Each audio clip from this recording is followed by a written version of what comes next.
think it's very effective. It touches on all the things that, that teaching is about. I think also we had the meeting with the head of education for Glasgow just a few weeks ago, and some of the things we brought up are here as well. So I think that the school is taking lots of positive steps in the right direction to help our learning.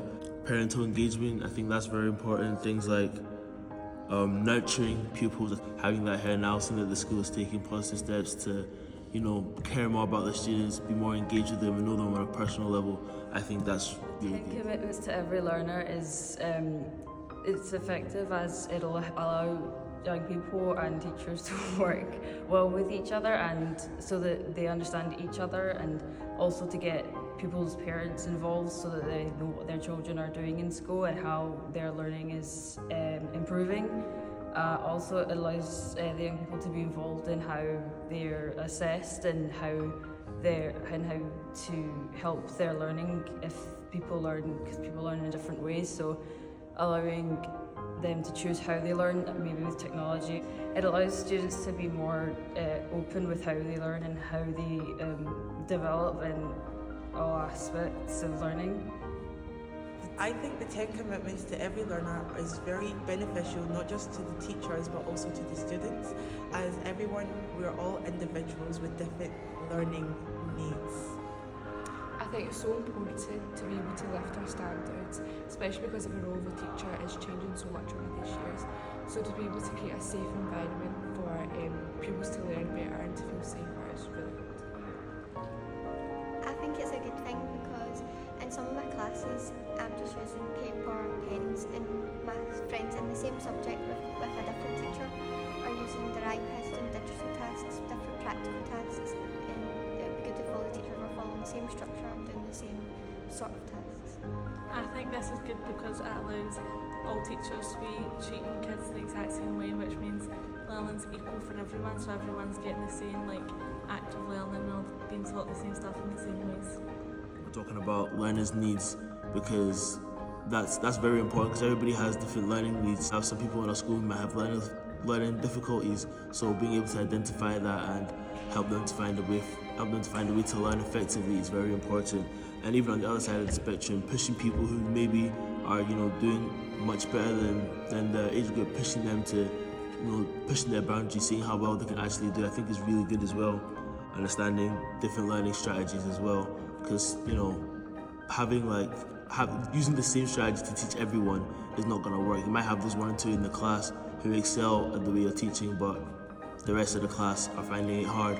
I think teachers having the right techniques and approaches and the right resources to be able to teach in different ways is a great help to education and to our school. I really like the 10 commitments, and I think it's a great benefit for our school.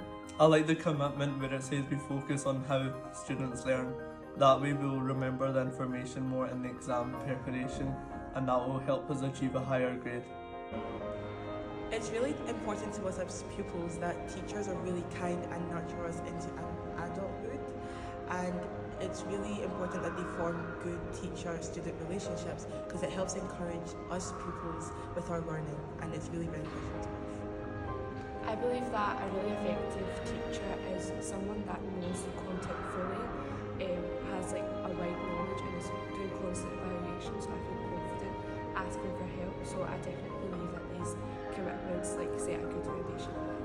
Another good thing about this strategy, about this approach that we have here is talking about consistent rules and routines, because a lot of kids, when they go into classes, a lot of kids in younger years anyway, they have multiple teachers, so then it's hard for them to understand, what are the rules I should be following, how should I be conducting myself in class.